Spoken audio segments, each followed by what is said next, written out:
Hey everybody, welcome back. So today I'm going to show you how I have my EcoFlow set up, at least in this trailer. My toy hauler was a little bit different, but stick around for a minute and we'll kind of run through how I have this set up, and maybe it'll help you guys out with maybe if you're planning to do the same thing or at least something different, maybe you can grab a couple tips from this. Okay, so I have a 200 watt panel at the moment. I'm not going to mention the name because I'm kind of testing that, but that right now is bringing in about 150 watts, and the inside main refrigerator is now clicked back on, so we are using about 345. And what's nice about that, you know, having a Delta Pro or another kind of power station inside your RV is you no longer have to use propane while you're driving down the road, and that's always a big debate. Because a lot of times people wonder, are you even allowed to travel with the propane on, you know, to power up your fridge and keep it cold? So this is a great alternative by utilizing a power station like this, like the Delta Pro from EcoFlow. Or if you have another one, you can do the same thing. It just depends on what you need.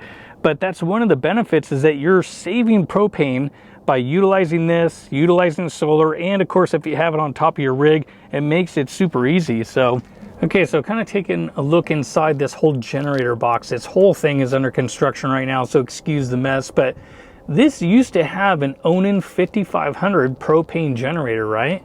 So that was 350 pounds worth of gear with that big generator, and now I've shedded a bunch of weight because I no longer have that setup that's super heavy, and now I have a Delta Pro that weighs, what is that, about 96 pounds. I have the smart generator right at about 60 pounds, and then I have my two batteries over there, which I'll go over that in a minute because I kind of still power from those. But this is a lighter setup than having the other giant propane generator in here that I would never use. Not to mention, they're not very efficient. They run at 1 RPM.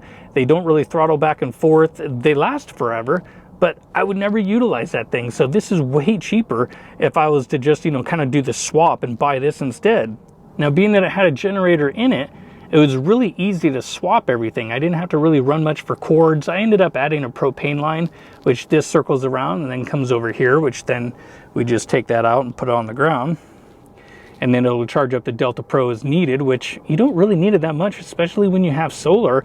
It charges and does a good job at, you know, 500-600 watts, and you're hardly going to use any of this, and you're hardly going to use any propane that's on board. So that cable there, which I kind of threw that together real quick, so don't mind that. But that just kind of goes up and over, so when I close the door, it's all enclosed for my diesel heater that's over there, because it is going to be pretty darn chilly tonight.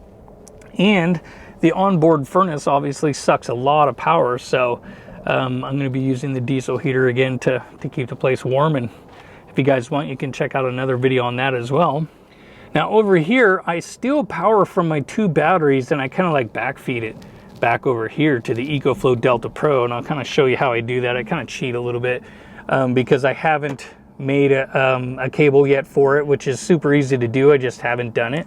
So I'm utilizing this. This is basically to charge it's basically to charge a battery. So this would come from a solar panel setup from the solar charge controller, and then you would go over to your batteries, and then that would charge the batteries.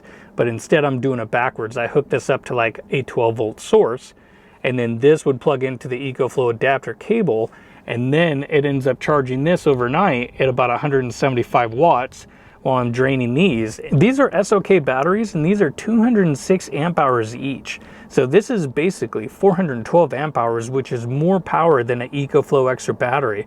And so while these are being solar charged, because I don't have that done yet, I'm still working on my solar panels up on top of this thing, which I should have most of the parts here in the next few weeks, and then I'll be revamping that, which then I'll revamp all this, and so you guys will have to stay tuned. But so I utilize the power from these at nighttime, charge this back up, and then during the day throw the panel back out.